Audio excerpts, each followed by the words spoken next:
नमस्कार दोस्तों, आपका Sunil Uday and Uday education YouTube channel में आपका हार्दिक स्वागत है। मुझे उम्मीद है कि आप अच्छे होंगे और आपकी स्टडी अच्छी चल रही होगी। आज हम बात करेंगे संविधान के में अध्याय के अलावा यानी भाग के अलावा प्रस्तावना में दे रखी है, ठीक है? और प्रस्तावना के अलावा कुछ अनुसूचियाँ भी है, ठीक है? तो आज हम प्रस्तावना से संबंधित उससे संबंधित प्रश्न भी देखेंगे और किस प्रकार से न्यू क्वेश्चन पूछे जा सकते उसके बारे में चर्चा करेंगे और साथ में बात कर सकते हैं जैसे अपने संविधान के अंदर 22 अध्याय है और 395 आर्टिकल है और इसके साथ में 12 अनुसूचियाँ हैं, ठीक है? तो इसके साथ ही हम प्रस्तावना होते क्या है उसके बारे में देखेंगे और इसके साथ में कौन-सा कैसे रिलेटेड है वो भी देखेंगे और इसके अलावा इसके अंदर कुछ ऐसे शब्द हैं जिनको कई बार रिपीट किया वो भी देखेंगे और कुछ जो यहाँ पे दे रखे हैं कि प्रस्तावना से संबंधित जो शब्द दे रखे हैं कि प्रस्तावना की कुंडली किसने का क्या कौन-सी है, इसी प्रकार संविधान जो प्रस्तावना में अब तक एक बार संशोधन हुआ है, ठीक है? 42 कॉन्स्टिट्यूशन अमेंडमेंट 1976 के द्वारा ये अपन इसके अंदर देखेंगे, ठीक है? यदि अपन को एक लाइन के अंदर पूछे कि प्रस्तावना होती क्या है, तो प्रस्तावना का मतलब होता है कि ये अपने संविधान के क्या उद्देश्य हैं, उसकी प्रकृति के बारे में बताती है और इसका संविधान का सार रूप है। ये इस प्रकार प्रस्तावना की अपन परिभाषा दे सकते हैं। ठीक है। और इसके नेक्स्ट इसकी बात कर सकते हैं जैसे कि अपन की प्रस्तावना इसकी अवधारणा किस लिए गई अवधारणा तो यूएसए के लिए इसकी भाषा जो लैंग्वेज है वह ऑस्ट्रेलिया के संविधान से ली गई है, ठीक है? और इसमें कुछ शब्द है जैसे कि न्याय है जिससे जस्टिस जिसमें social economics and politics 3 type के इसके अंदर न्याय दे रखे हैं, वह भी रसिया क्रांति से प्रेरित है, ठीक है? और इसके साथ में कुछ शब्द जिसे 5 प्रकार की स्वतंत्रता दे रखी है इसके अंदर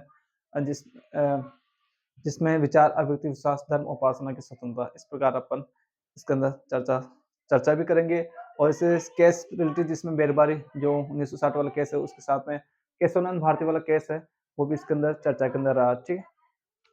तो प्रस्तावना से संबंधित प्रस्तावना से संबंधित प्रश्न भी चर्चा करेंगे और जिस प्रकार जिसकी प्रस्तावना इस प्रकार की हम भारत के लोग भारत को एक संपूर्ण प्रभुत्व संपन्न समाजवादी पंथ-निरपेक्ष लोकतंत्र गणराज्य बनाने तथा उसके समस्त नागरिकों को सामाजिक, आर्थिक, राजनीतिक न्याय 3 प्रकार के विचार, अभिव्यक्ति, विश्वास, धर्म और उपासना की स्वतंत्रता इस प्रकार की लैंग्वेज है और साथ में 26 नवंबर 1949 को ये संविधान में अंगीकृत की गई है, ठीक है? तो अपन प्रस्तावना से संबंधित प्रश्न दे सकते हैं पहले। प्रस्तावना में मूल नीति जो मूल तत्व है, इसके बारे में जिसमें मूलतः ये वर्ड्स प्रस्तावना में यूज़ किए गए हैं, ठीक है? संविधान की शक्ति का स्रोत यदि आपको पूछे कि संविधान की शक्ति का स्रोत कौन है, तो आपको बताना है इसके अंदर जनता आपको क्वेश्चन इसके अंदर राइट करनी है, ठीक है? उसके फर्स्ट लाइन में हम भारत के लोग यानी भारत की जनता के बारे में उल्लेख कर रखा है और फिर भारत की जो प्रकृति कैसी है, इसके नेचर कैसे है, इसके संपूर्ण प्रभुत्व संपन्न समाजवादी पंथ-निरपेक्ष लोकतंत्रात्मक गणराज्य यानी सॉवरेन, सोशलिस्ट, सेक्युलर और डेमोक्रेसी और रिपब्लिक, ठीक है? संपूर्ण प्रभुत्व संपन्न का मतलब होता है कि भारत जो पूर्णतः स्वतंत्र है। भारत पर किसी दूसरे देश का कोई अधिकार नहीं है कि वह उसकी विचारधारा को चेंज करे या किसी प्रकार उस पे अधिकार जमा ले, ठीक है? ये उसका वो अपना डिसीजन लेने में पूर्णतः स्वतंत्र है और समाजवादी है और इसके पंथ-निरपेक्ष का मतलब होता है कि जैसे कि भारत है, तो भारत दूसरे देशों पंथ-निरपेक्ष का मतलब ये होता है कि भारत किसी भी धर्म को बढ़ावा नहीं देगा। बढ़ावा देने का मतलब भारत का कोई भी धर्म नहीं है इस प्रकार इसके अंदर लैंग्वेज दे रखी है। भारत सभी धर्मों के प्रति समान व्यवहार रखेगा। लोकतंत्र का तो आपको पता ही है, गणराज्य का मतलब होता है कि भारत का जो सर्वोच्च पद होता है वह वंशानुगत ना होकर वंशानुगत वह निर्वाचित होगा, ठीक है? इस प्रकार इसका मीनिंग अपना समझ सकते हैं। और संविधान के उद्देश्य इसके न्याय होगी, स्वतंत्रता और समानता और बंधुता है। ये संविधान के उद्देश्य है, आपको ये ध्यान रखना है। और संविधान के अंगीकृत होने की तारीख है, यानी संविधान है, अंगीकृत होने की तारीख मतलब 26 नवंबर 1950 को ये अंगीकृत हुआ था। ये प्रस्तावना उस टाइम लागू हुई, ठीक है? और प्रस्तावना की जो अवधारणा है, यूएसए के संविधान से प्रेरित है और इसकी भाषा से ऑस्ट्रेलिया के संविधान से प्रेरित है। अब भारतीय जो संविधान की प्रस्तावना में पंडित नेहरू के द्वारा एक उद्देश्य प्रस्ताव संविधान समान पेश किया गया था, वो 13 दिसंबर 1946 को किया गया था। उसके बाद में 13 दिसंबर 1946 को प्रस्तुत किया गया था और 22 जनवरी 1947 को इसको स्वीकार कर लिया गया, ठीक है? प्रस्तावना संविधान की कुंडली ये शब्द किसने कहा था? तो ये कैमुन्सी है, उन्होंने ये शब्द दिया था। और कीनोट जो ये कीनोट वाला वर्ड है वो अर्नेस्ट वार्कर ने दिया था। और प्रस्तावना को संविधान की आत्मा किसने कहा था? इनका नाम है ठाकुरदास भार्गव और पंडित जवाहरलाल नेहरू ने भी संविधान की प्रस्तावना उसको संविधान की आत्मा कहा गया है। यदि हम डॉक्टर भीमराव अंबेडकर के अकॉर्डिंग कहें तो संविधान की जो आत्मा आर्टिकल 32 है, ये संवैधानिक उपचारों का अधिकार है और ये संवैधानिक उपचार का मतलब ये फंडामेंटल राइट है, मौलिक अधिकार है, ठीक है, मौलिक अधिकार हो गया। उसके बाद में बात करते हैं प्रस्तावना संविधान का भाग है या नहीं। वास्तव में जो अपना जो प्रस्तावना है वह संविधान का भाग है या नहीं, तो इसका मतलब जैसे कि 1960 का बिरबारियल केस था, 1960 के अंदर सुप्रीम कोर्ट ने ये बोल दिया कि जो प्रस्तावना है संविधान का भाग नहीं है, ठीक है। उसके बाद में केशव भारती वाला केस, केशव भारती नाम केरल राज्य 1973 केस था, तो इसके अंदर सुप्रीम कोर्ट ने कहा कि ये प्रस्तावना संविधान का भाग है, उसमें संशोधन किया जा सकता है। बट उन्होंने ये भी कह दिया कि ये जो मूल ढांचे, ऐसा कोई भी कानून या ऐसा संशोधन नहीं किया जो इसकी जो मूल बेसिक स्ट्रक्चर में इसका परिवर्तन कर दे, ठीक है। और प्रस्तावना में जो संशोधन है अभी तक एक बार हुआ है, 42वां संविधान संशोधन 1976 के तहत इसमें 3 शब्द जोड़ गए थे इस प्रकार, जैसे सोशलिस्ट, सेक्युलर एंड इंटीग्रिटी, 3 शब्द ये जोड़ गए थे, समाजवादी, पंथ निरपेक्ष एंड अखंडता। और प्रस्तावना वाद योग्य नहीं है, प्रस्तावना का मतलब ये प्रस्तावना वाद योग्य नहीं है, इस प्रकार इसमें लिखा हुआ है। स्वतंत्रता, समानता और बंधुता, ये जो शब्द है फ्रांस के संविधान से प्रेरित है। फ्रांस और सामाजिक, आर्थिक और राजनीतिक न्याय, ये रशिया की जो क्रांति उसे प्रेरित है। प्रस्तावना जो भारत शब्द है, प्रस्तावना भारत शब्द 2 बार इसका यूज किया गया है, ठीक है। और यदि हम इसके अलावा जस्टिस, यानी मैंने बोला कि इसके अंदर 3 प्रकार के जस्टिस है, जिसमें सोशल इकोनॉमिक्स एंड पॉलिटिकल। और इसके अलावा इसमें लिबर्टी है, लिबर्टी जो 5 टाइप्स के, जिसमें liberty of thought, expression and worship, expression, beliefs, faith and worship, ठीक। ये 5 प्रकार इसके अंदर लिबर्टी है। और इसके अंदर मैं आपको वापस एक बार समझा देता हूँ कि इसके अंदर मैंने क्या क्या बोला है और इस पे बोर्ड पे क्या लिखा हुआ है। फर्स्ट है, इसके अंदर लिखा हुआ है इसकी जो संविधान की प्रकृति क्या है। संविधान की प्रकृति मैंने बताया, इसके अंदर प्रभुत्व संपन्न, समाजवादी, पंथ निरपेक्ष, लोकतंत्र, गणराज्य। तो इसका sovereign, socialist, secular, democratic and Republic, ठीक है, इस प्रकार इसमें लिखा हुआ है। और इसके अलावा इसके अंदर संविधान के उद्देश्य, जिसमें इसके जस्टिस, फ्रीडम एंड इक्वलिटी और बंधुता, ये शब्द इसके अंदर यूनिटी, राइट।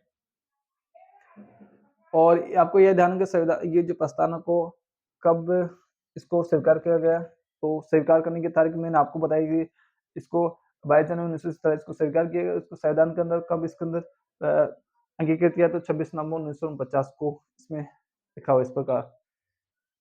आपसे वहां पे जैसे क्वेश्चन किस प्रकार से पूछे जाते हैं, तो मैं क्वेश्चन से बता रहा हूँ।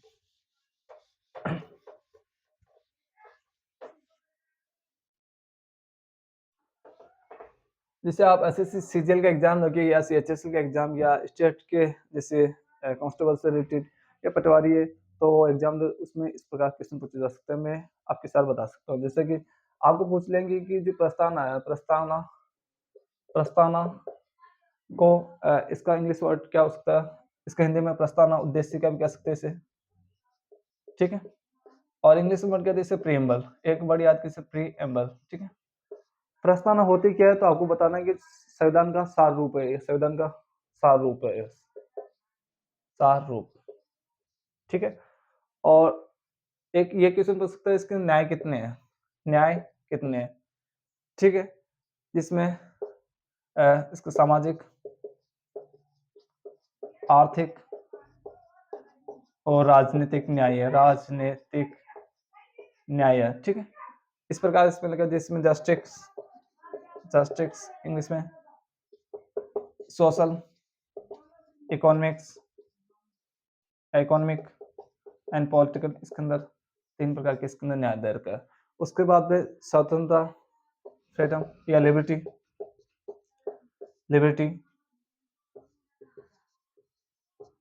विचार, अभिव्यक्ति, विश्वास, धर्म और उपासना। उपासना, ठीक है, इस प्रकार इसमें लिखा हुआ है। और इसके साथ में समता,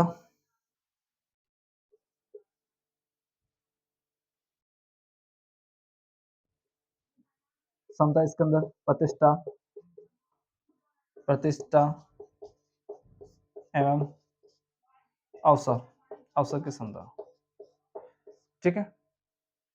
इसको अपन बोल सकते हैं स्टेटस एंड अपॉर्चुनिटी। और आपको इसका क्रम भी पूछ सकते हैं, जैसे कि क्वेश्चन इस प्रकार बन सकता है, जैसे मैंने अभी के आरएस वाले के जो प्री है उसके अंदर ऐसा क्वेश्चन देखा जिसके अंदर न्याय, स्वतंत्रता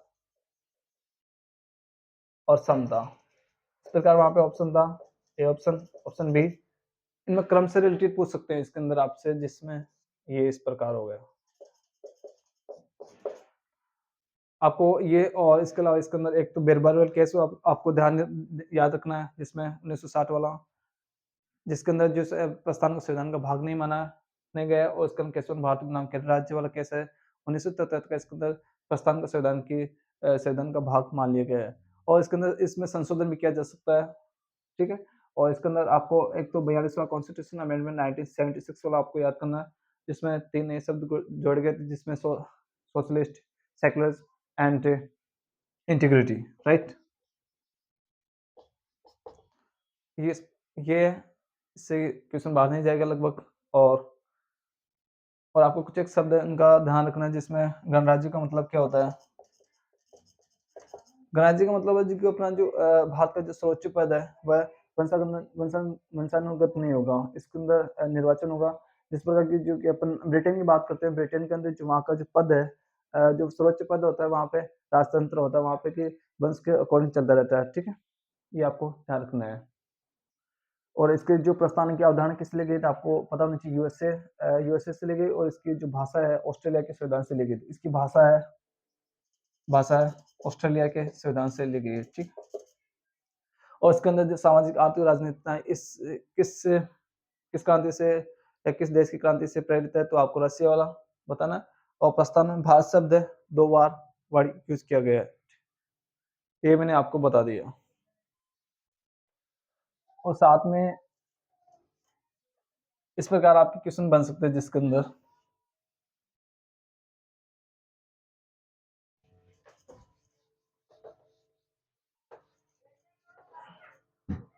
एक केस आपको सुप्रीम कोर्ट के डिसीजन आपको याद करना है, सुप्रीम कोर्ट, ठीक है। इसमें बेरबारी बेरबारी बनाम भारत सरकार, ठीक है। इसके अंदर जो सुप्रीम कोर्ट ने जो प्रस्तावना है, प्रस्तावना को संविधान का भाग नहीं माना, संविधान का भाग नहीं माना, ठीक है, संविधान का भाग नहीं माना। और उसके बाद नेक्स्ट ये 1960 का केस है, 1960 का भी आप पूछ सकते हैं कि बेरबारी बनाम जो केस था, सन कौन से सन के अंदर इसको सुप्रीम कोर्ट ने दिया था। उसके बाद में केशवन भारती नाम के राज्य केशवानंद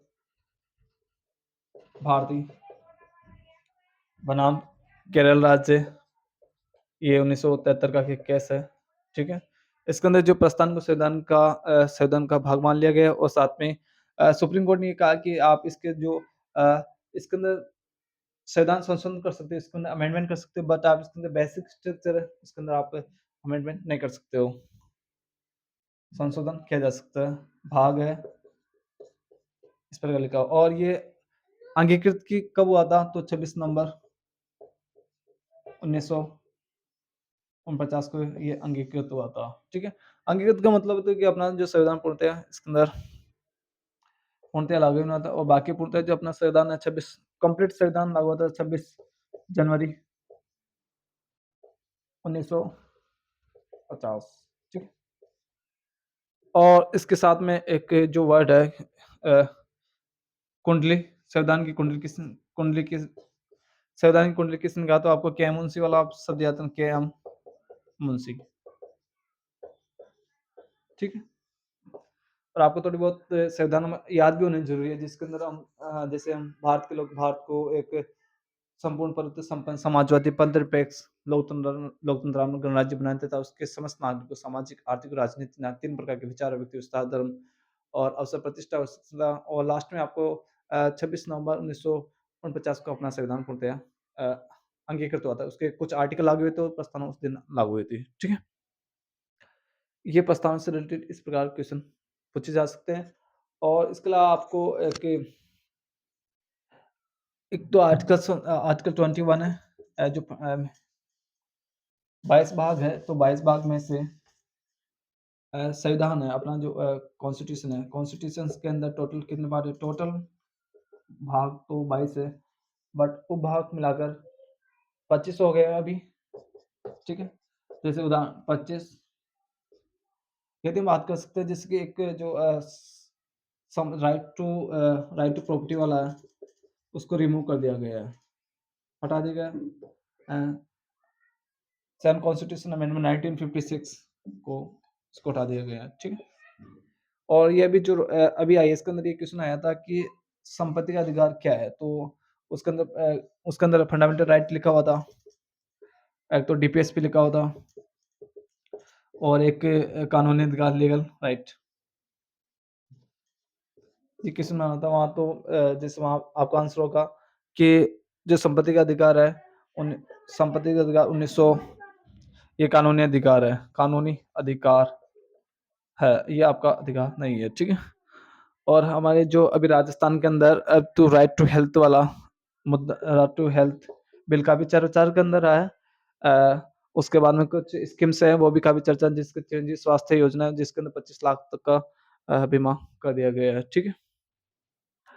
और स्टेट गवर्नमेंट कुछ अच्छा वर्क कर रही है, ठीक है? जैसे कि दोनों पार्टी अच्छी है यहाँ तो राजस्थान के अंदर और thank you this watching video और इसके साथ अगला जो वीडियो होगा हमारा केंद्र राज्य संबंध सेंटर स्टेट रिलेशनशिप के पर होगा सेंटर एंड स्टेट रिलेशनशिप पर, ठीक है? जिसमें फाइनेंशियल, इकोनॉमिक्स एंड सभी अपन उसके अंदर देखेंगे और आप मुझे कमेंट के अंदर बताएं कि डिफिशिएंट नोटिस क्या होता है। Thank you this watching video.